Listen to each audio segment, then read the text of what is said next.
en semana 15, nos corresponde.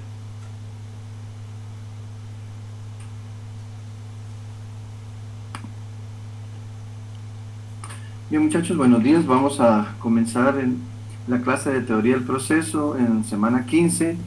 Nos corresponde el tema de las sentencias. Solo un minuto y comenzamos. Solo si me avisan al chat que si se mira la diapositiva y si se escucha, por favor, si me pueden avisar.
Bien, vamos, como decía, vamos a comenzar entonces la clase de teoría del proceso. Nos corresponde al tema de la semana 15, el tema a tratar el día de hoy, la sentencia. En ese sentido, entonces vamos a entrar de lleno y vamos a empezar definiendo qué entendemos por el vocablo sentencia, por la institución de la sentencia.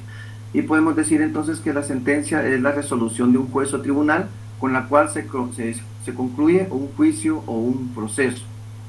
Es un juicio que el juez elige entre la tesis del actor y la tesis del demandado, otorgando la solución que le parezca más ajustada al derecho y a la justicia. Podemos definirla de esa manera, lo que es la sentencia, como la resolución de un juez o tribunal con la cual se concluye un juicio o un proceso, o podemos definirla también como un juicio que el juez elige entre la tesis del actor y la tesis del demandado, otorgando la solución que le parezca más ajustada al derecho y a la justicia. Indicando eso, entonces podemos decir que la sentencia básicamente puede verse desde varias ópticas, ¿verdad? De varios criterios. Por ejemplo, algunos ven la sentencia como un acto, ¿sí? Como un acto procesal. Y dicen que los que lo ven como un acto, dicen que la sentencia es mediante la cual se decide la causa o el punto sometido a su conocimiento, produciendo la satisfacción pretendida por las partes. Otros la ven la sentencia como un documento y la definen como la pieza escrita que emana del Tribunal de Justicia, que contiene específicamente el texto de la decisión emitida respecto al litigio que fue sometido a su conocimiento. Por otro punto de vista lo ven como un hecho jurídico. Y los que lo ven como un hecho jurídico, entonces definen la sentencia diciendo que es la actividad del juez que consiste en una serie de actuaciones que le son impuestas precisamente por su facultad o por su deber de juzgar y de administrar justicia. Y una cuarta corriente que dice que ve la sentencia como un acto jurídico. Y los que ven como un acto jurídico definen la sentencia a sí misma, dice, es un juicio que el juez elige entre la tesis del actor y la tesis del demandado, otorgando la solución que le parezca más ajustada al derecho realizado por el órgano jurisdiccional, mediante el cual pues hace ese juicio para poder primero conocer, ¿verdad? Que es una de las facultades de la jurisdicción, el notio, conocer el proceso para luego poder desarrollarlo paso a paso en todo su desenvolvimiento y estar en una posición de poder emitir la sentencia correspondiente. En ese sentido, la, la sentencia no solo es el acto procesal final con el que se concluye un proceso.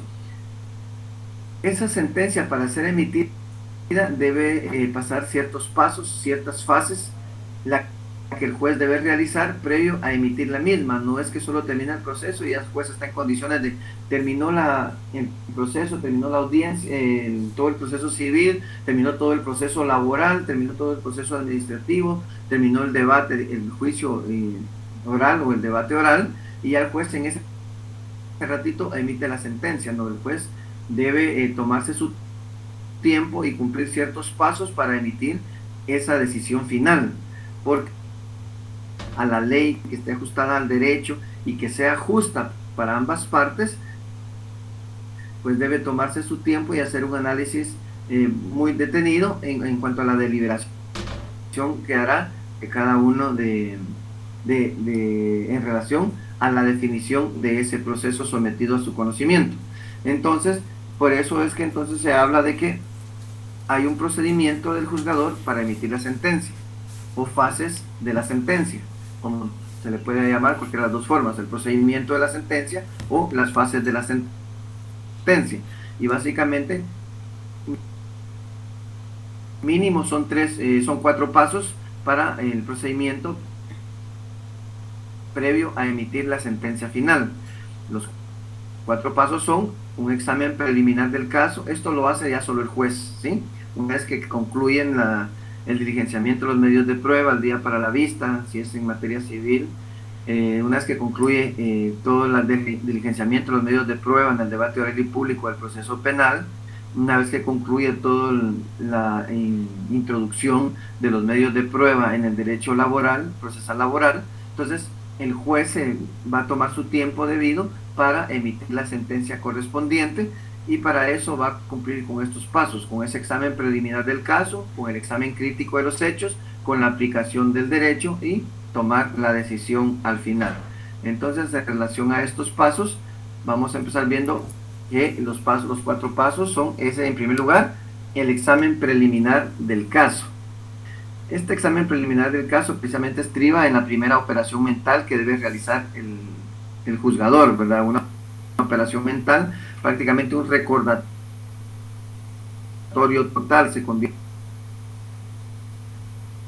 tanto del demandante, del demandado en civil o en laboral, del denunciante o del denunciado en derecho penal, tienen que hacer ese recordatorio, esa operación mental hacia atrás, ¿verdad? Luego van a tener que recordar así a grandes rasgos, de forma general, cada uno de los medios de prueba que se diligenciaron. ¿Por qué? Porque van a tener que valorarlos, ¿verdad? Si le dan valor o no le dan valor a cada uno de estos estos medios de prueba. Va a tener que recordar, vino a declarar doña María cuando declaró, observé que veía mucho a su abogado, al abogado que la propuso, miraba hacia arriba, nunca vio al tribunal, vi que como que estaba temblando sus manos. Eso me da la impresión de que no estaba hablando con verdad, que realmente no le constan los hechos que vino a declarar. Por lo tanto, a la declaración de doña María no le voy a dar valor probatorio, porque no me convenció, realmente su comportamiento, su actitud y su forma de actuar me dice la sana crítica que no habló con verdad. Tiene que hacer todo ese recordatorio, por eso les dije que es una operación mental en cuanto a cada uno de los medios o diligencias probatorios que se diligenciaron dentro del presente proceso. Entonces, ese examen preliminar del caso determina que la significación intrínseca del caso que se le propone resuelva para establecer si la pretensión debe ser acogida o debe ser rechazada. Un segundo paso, luego de que ya hace ese examen preliminar del caso, o que ya hizo su operación mental, o que ya se volvió en ese historiador hacia atrás en cuanto al proceso, va a hacer un examen crítico de los hechos. El juez analiza los hechos vertidos en la demanda o en la contestación de la demanda. Ese examen crítico de los hechos no es más que el conjunto de los hechos narrados por las partes en sus memoriales, tanto de demanda como en la contestación de demanda. Y luego, ¿qué va a hacer el juez? Pues analiza las pruebas producidas por las partes. Ahí sí las va a analizar a más profundidad en la búsqueda ¿de qué? En la búsqueda de la verdad. el juez actúa entonces, ahí aplica un poco más su actitud de historiador. ¿Por qué? Porque va a compulsar los documentos, va a escuchar de testigos, ordena el dictamen de expertos o peritos si participaron, obtiene las conclusiones de los hechos conocidos hacia los desconocidos, va a reconstruir en su imaginación lo sucedido tratando de vivir los instantes en que ocurrieron los hechos tal y como si fuera el testigo presencial, a manera de buscar esa convicción, ese convencimiento, ¿verdad? ¿Qué es lo que buscamos cuando proponemos los medios de prueba? ¿Qué es lo que buscamos, dijimos la semana pasada? Pues convencer al juez, ¿verdad? De que nosotros tenemos la razón de los hechos que le hemos comentado y que solo probamos con los medios de prueba que ofrecimos, pedimos y diligenciamos dentro del respectivo proceso. Entonces ya hace un examen más crítico de los hechos el juez previo a emitir la sentencia. Posteriormente, ¿qué va a hacer el juez? Va a aplicar o hacer la aplicación del derecho a los hechos. El juez procede a ¿qué? A determinar cuál es el derecho aplicable con subsunción, esto es, el enlace lógico de una situación particular específica y concreta. En esa aplicación del derecho a los hechos justamente constituye, diríamos, un deber administrativo del juez, ya que la ley se la impone como una manera de fiscalizar la actividad intelectual frente al caso. Entonces, va a verificar que cada uno de los hechos que están manifestando los sujetos procesales, las partes, realmente tienen un asidero legal. Sí puede ser sometido a su conocimiento porque tienen un fundamento legal. Por ejemplo, en el caso del divorcio, doña María está pidiendo divorcio, en su memorial dice: señor juez de primera instancia de familia, el departamento de Guatemala, yo María, bla, bla, bla, bla, bla, todos sus generales, comparezco ante usted a interponer demanda de divorcio judicial en contra del señor Pedro, bla, bla, bla, bla, bla, que puede ser notificado en bla, bla, bla, bla, bla. Lo anterior lo solicito de conformidad con los siguientes, y viene el primer apartado, hechos. Entonces ahí es donde va a comentar la señora, ¿verdad? Resulta, señor juez, que en el año 2000 contraje matrimonio con Pedrito, hemos convivido por más de 15 años de matrimonio, en la cual pues procreamos 10 hijos, de esos 10 hijos 5 todavía son menores, por eso es que vengo a solicitar, primero, porque ya la convivencia entre él y yo ya no es una convivencia pacífica, ya no se puede mantener esa relación. Una vez que le ha contado los hechos, para base a la aplicación del derecho a los hechos, el juez, lo primero que hace, bueno, está pidiendo divorcio, veamos si tiene la razón con los medios de prueba que se diligenciaron, y va a los medios de prueba ofrecida por la señora, ¿verdad? Dice: yo ofrezco probar los hechos con los siguientes medios de prueba. Primera prueba, dice: certificación de matrimonio extendida por el Registro Nacional de las Personas. Entonces el juez va a verificar y mira de que sí existe una certificación de matrimonio en la cual dice de que la señora Marita sí contrajo matrimonio con el señor Pedrito, por lo tanto sí puede pedir el divorcio porque sí son casados, ya se demostró entonces que sí está ese vínculo conyugal. Luego dice, la otra petición que está haciendo es la fijación de pensión alimenticia a favor de sus hijos menores, que tienen 10 pero 5 son menores, es a favor de ellos que se pide la fijación de una pensión alimenticia. Vamos a ver primero si existe ese derecho de los hechos que me comentó. Entonces va a buscar, y qué es lo que va a encontrar las 5 certificaciones correspondientes a los hijos menores, ¿verdad? Y se va a dar cuenta que sí hay 5 hijos menores que son menores de edad, que no han cumplido los 18 años, no han alcanzado la mayoría de edad, y ve que los padres, en los 5 aparece doña María y aparece don Pedrito. Por lo tanto, dice pues, esos hechos que me narró sí se le puede aplicar el derecho, toda vez que sí está extendido por una certificación del Registro Nacional de las Personas, con lo cual me comprueba de que sí son los padres de estos 5 menores hijos, y por lo tanto el señor pues sí tiene obligación de prestar alimentos a estos menores hijos. Eso es aplicar el derecho a los hechos. Y por último dice pues, bueno, lo que me está pidiendo es el divorcio sí existe en el Código Civil, y el divorcio dice que es el rompimiento del vínculo conyugal entre los contrayentes, entonces sí me está pidiendo algo que tiene fundamento legal, algo que está apegado al derecho. Me está pidiendo la fijación de pensión de alimentos, también el Código Civil habla de los alimentos, dice quiénes son los obligados a prestar los alimentos, y definitivamente el primero es el padre, pues, y en virtud que si existe el padre, le corresponde a él. O sea, esos hechos sí tienen un asidero legal, sí tienen fundamento derecho. Entonces, ¿qué está haciendo el juez ahí? Aplicando el derecho a los hechos, porque si no tuviera un fundamento legal, el juez no podría entonces conocer, ¿verdad? Porque todo lo que suceda dentro del mundo jurídico procesal debe estar previamente establecido en la ley y él ya lo ha corroborado al hacer la aplicación del derecho a los hechos. A eso se refiere todo ese juego de situaciones que tiene que hacer el juez en cada proceso previo a emitir una sentencia. Luego entonces que ha hecho el examen preliminar del caso, que ya ha realizado el examen crítico de los hechos,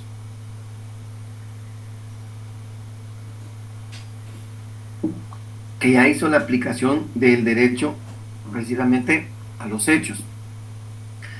Entonces ya está en posición el juzgador ¿en qué? En decidir, en tomar una decisión. En otras palabras, ya está en posición de tomar una decisión que se denomina resolución. En este caso, la resolución sería la sentencia final que le pondrá fin a ese proceso en cuanto al análisis crítico que hizo de la tesis del demandante con la antítesis del demandado para emitir una resolución que sea lo más apegada al derecho y lo más justa para ambas partes. Esos son los 4 pasos que debe hacer el juez previo a emitir una sentencia.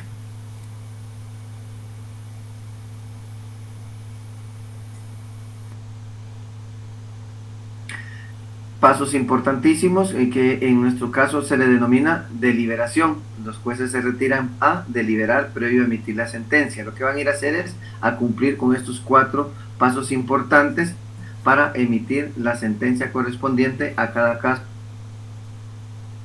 Puede estimar o desestimar la demanda o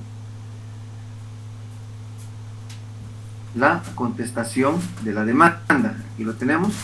La sentencia entra en su última etapa, que puede estimar o desestimar la demanda o la contestación a la misma, pues el juez resuelve si deben o no ser acogidas, concluyendo con dictar una resolución favorable o una resolución adversa al actor o al demandado. ¿Sí? Bien. Esas son entonces las 4 etapas o las 4 fases que debe realizar un juez previo a emitir una sentencia correspondiente a un caso concreto. Clases de sentencia. Cuando hablamos de clases de sentencia, son las decisiones que toma el órgano jurisdiccional. Las sentencias que dicta un juez en un proceso toman diferentes nombres, ¿sí? Esas sentencias que va a dictar el juez o resoluciones que va a dictar el juez toman diferentes nombres. Se le denomina resoluciones o providencias meramente interlocutorias, se les denomina también resoluciones o providencias interlocutorias, o en definitiva se les puede llamar específicamente sentencias. Lo que hace un juez dentro del organismo judicial, la persona que es investida como juez, es lo que va a hacer dentro de las distintas ramas procesales del derecho, es tomar decisiones. A esas decisiones que toman los jueces siempre van a estar tomando decisiones, a esas decisiones se les denomina resoluciones. Y las resoluciones que emite un órgano jurisdiccional son de 3 clases o de 3 tipos. Son resoluciones o providencias meramente interlocutorias, que también se les denomina decretos. Son resoluciones o providencias interlocutorias, que también se les denomina autos. Y son resoluciones definitivas, que también se les denomina sentencia. Esas son las clases de resoluciones que puede tomar un órgano jurisdiccional. Las primeras dice que son resoluciones o providencias meramente interlocutorias, también llamadas decretos. Son resoluciones de puro trámite o de simple sustanciación en el proceso. Su objeto es el impulso procesal. Por ejemplo, de estas resoluciones son los decretos o las resoluciones para prorrogar el plazo, para introducir un medio de prueba, resoluciones para rechazar un medio de prueba, resoluciones para darle trámite a un memorial interpuesto por uno de los sujetos procesales. Estos decretos son, dice, de puro trámite o de simple sustanciación del proceso. ¿Qué buscan con los decretos? Pues el impulso procesal. Por ejemplo, cuando presentamos nuestra demanda, iniciamos el proceso con nuestra demanda, el juez analiza, verificará que llene todos los requisitos correspondientes. Si los llena, entonces emite toma una decisión, que es una resolución, que es un decreto, el cual dice: se le da trámite a la presente demanda e inicia el expediente correspondiente, notifíquese a la otra parte, se le emplaza por un término de 9 días para que tome una actitud, y eso se lo van a notificar. Eso es un decreto. Los decretos solo sirven para ir impulsando el proceso, para que vaya avanzando, para que vaya caminando, ¿sí? Por cada cosa que le solicitamos al juez, él va a emitir una resolución para que siga avanzando el proceso. A estas resoluciones son a las que se les denomina decretos. También el juez puede emitir decisiones o resoluciones que se le denominan resoluciones o providencias interlocutorias o autos. Las resoluciones o providencias interlocutorias denominadas autos son aquellas que resuelven los asuntos incidentales seguidos o surgidos con ocasión del proceso. Estos autos también se les denomina se les puede definir como aquellas que ponen fin al proceso, solo que de manera anormal. Los autos son los que ponen fin a un proceso de manera anormal. ¿Por qué de manera anormal? Porque no va a agotarse todos los actos procesales que debería llevar el proceso y terminar con una sentencia, sino que va a terminar antes. Como por ejemplo, cuando hablamos de estas resoluciones interlocutorias, son todas las cuestiones que se refieren precisamente a excepciones previas o dilatorias o perentorias, las recusaciones, la admisión de pruebas, su rechazo. Son resoluciones, providencias de este tipo. Su objeto, ¿cuál es? El depurar todas las cuestiones accesorias. Este tipo de soluciones se refieren al proceso y no sobre el derecho. Por ejemplo, cuando vimos el tema de las excepciones, vimos las actitudes que puede tomar el demandado, y vimos que una de las actitudes que puede tomar el demandado es la que se denomina allanamiento. Recordamos que es el allanamiento en materia civil, en materia privada o en materia laboral, y también en materia penal, que se pueden dar los dos tipos de allanamiento, ¿verdad? De ingreso a morada con orden de juez, o el allanamiento que estoy hablando en este momento, que es la aceptación de la pretensión del actor, tanto la aceptación de los hechos como de las pretensiones que tiene el actor. Entonces, el allanamiento es cuando le notifican y lo emplazan por 9 días, y la parte demandada llega y dice: pues, señor juez, vengo a allanarme en el presente proceso, acepto la pretensión de doña María, quiere el divorcio, que se dé el divorcio, quiere la pensión alimenticia, le doy la pensión alimenticia, la cantidad que está requiriendo, y que se termine este proceso. Entonces el proceso se va a terminar inmediatamente después de que se da el allanamiento. Van a emitir una resolución. Esa resolución será un auto. ¿Por qué? Porque detrás del auto le va a poner fin a ese proceso, pero le va a poner fin de manera anormal, ¿verdad? Entonces, los autos son los que ponen fines a los procesos de manera normal, toda vez que no se agotan todo el procedimiento o todos los actos procesales del que se conforma o se compone un proceso. Y en tercer lugar, puede emitir entonces resoluciones definitivas o sentencias. Y dice que son las que se emiten por el juez y deciden el fondo del asunto o del litigio sometido a su conocimiento. Este tipo de resoluciones concluye normalmente el proceso, estimado o desestimado o declarado con lugar o sin lugar la demanda o la contestación de la misma. Entonces, la sentencia es la forma normal de terminar un proceso. ¿Por qué? Porque se han agotado todos los actos procesales. Empezó con la demanda, se dio el emplazamiento, se interpusieron excepciones, fueron declaradas sin lugar, tomó otra actitud, contestó la demanda en sentido negativo, solicitaron los sujetos procesales que se abriera el periodo de prueba que iba a tardar 30 días, o que tardó 30 días, 10 días más si no se han terminado de diligenciar todos los medios de prueba, y se puede llegar hasta 120 días de prueba si hay prueba que proviene del extranjero. Se agotó esa etapa procesal del medio probatorio, donde se dio el mecanismo probatorio, donde se dio la valoración de las pruebas. Luego de concluido el periodo probatorio, los sujetos procesales solicitaron al juez que se señalara día para la vista. Se señaló día para la vista, que tiene un plazo de 15 días. Cada quien hizo sus alegatos finales. Luego los alegatos finales, el juez tiene 15 días para emitir sentencia, pero no emite la sentencia, sino que emite un auto para mejor fallar, que también tiene un plazo de 15 días, porque el juez todavía quiere volver a analizar previo a emitir la sentencia, ya que quiere emitir una sentencia apegada a derecho y justa. Agota el auto para mejor fallar, entonces tiene 15 días para emitir la sentencia. Dentro de esos 15 días emite la sentencia correspondiente. Ahí se agotó todos los actos procesales en un proceso de salir de un juicio ordinario, digamos, de un juicio ordinario, y el juez entonces está en posición de poder hacer las 4 fases que ya aprendimos, y una vez que hace las 4 fases de la sentencia, pues emite la sentencia correspondiente, que es la otra forma de resolver que pueden hacer los jueces a través de las resoluciones definitivas o sentencias que le ponen fin al proceso de manera normal. ¿Por qué? Porque se agotaron todos los actos procesales. Entonces, estas son las clases de resoluciones que puede emitir un juez: decretos, autos y sentencias. ¿Dónde encontramos eso? Vamos a buscarlo en nuestra ley del organismo judicial y nos vamos a ir al artículo 142 de la ley del organismo judicial. 141. Las resoluciones en general, dice la ley del organismo judicial, las resoluciones en general. Clasificación: las resoluciones judiciales son decretos, que son determinaciones de trámite; autos, que deciden materia que no es de simple trámite, o bien resuelven incidentes o el mismo asunto principal antes de finalizar el trámite. Los autos deberán razonarse debidamente. Sentencias, que deciden el asunto principal después de agotados los trámites del proceso, y aquellas que sin llenar estos requisitos sean designados como tales por la ley. ¿Sí? Entonces ahí nos da cuáles son las clases de resoluciones o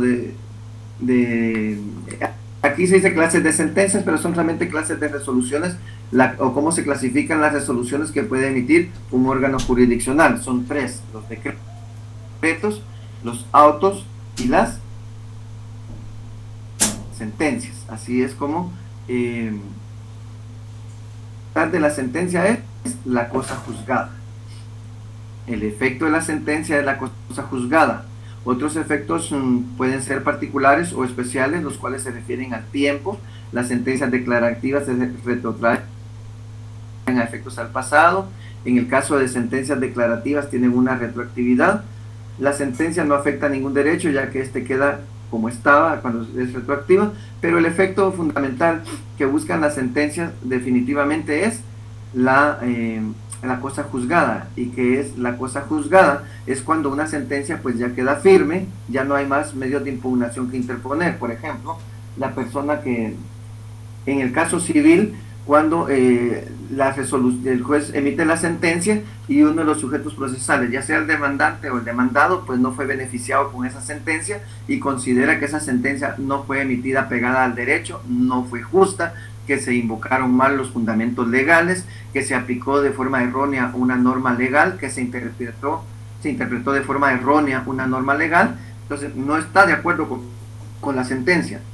Entonces, en materia civil, si no está de acuerdo con esa sentencia de primera instancia, puede acudir en alzada con el recurso de apelación a una sala de apelaciones para que revise esa sentencia, y él va a hacer valer esos argumentos que él dice porque no está de acuerdo.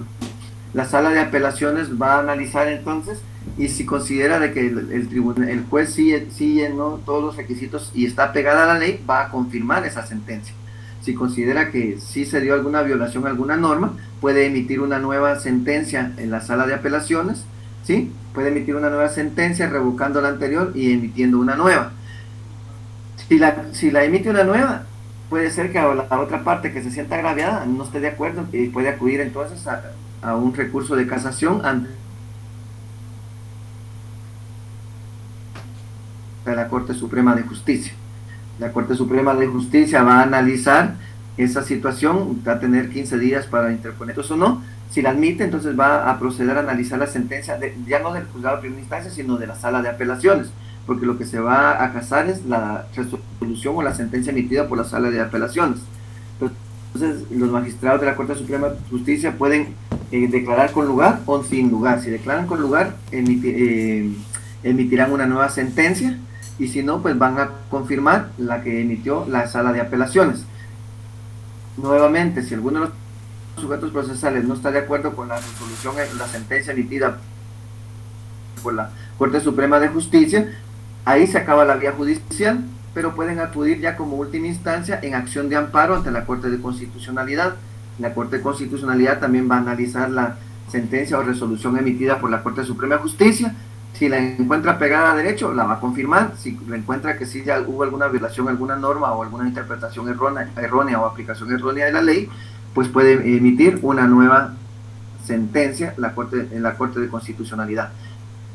Una vez emitida esa resolución en la Corte de Constitucionalidad, es cuando la sentencia queda firme y provoca cosa juzgada, porque ya no hay más medios de impugnación que interponer. Entonces lo que se define ahí es lo que queda firme, y a eso es a lo que se le denomina cosa juzgada. ¿Y cuál es el efecto de la cosa juzgada? Que no se puede volver a investigar a una persona, no se puede volver a demandar a una persona por ese mismo hecho. ¿Por qué? Porque ya fue juzgado. Por eso se le denomina cosa juzgada.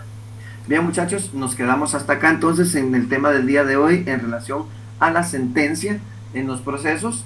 Ya vimos cuáles son los pasos de la sentencia, ya vimos cuáles son las clases de resoluciones que pueden emitir los jueces y cuál es el efecto de esas sentencias, que es la cosa juzgada. Entonces nos quedamos hasta acá, gracias por su atención, les deseo un feliz día, un buen domingo, y sigan dando duro al estudio, muchachos. Hay que aprovechar el tiempo, prepárense bien. Aprovechen ahorita estas horas de encierro para estudiar, porque cuando ya no se dé esto, que esperemos sea pronto, ya no vamos a tener tiempo para dedicarle tiempo suficiente al estudio. Entonces aprovechen ahorita que está este momento para poderlo aprovechar, ¿verdad? Entonces que tengan un buen día, un buen domingo, un fuerte abrazo para todos. Se cuidan, muchachos.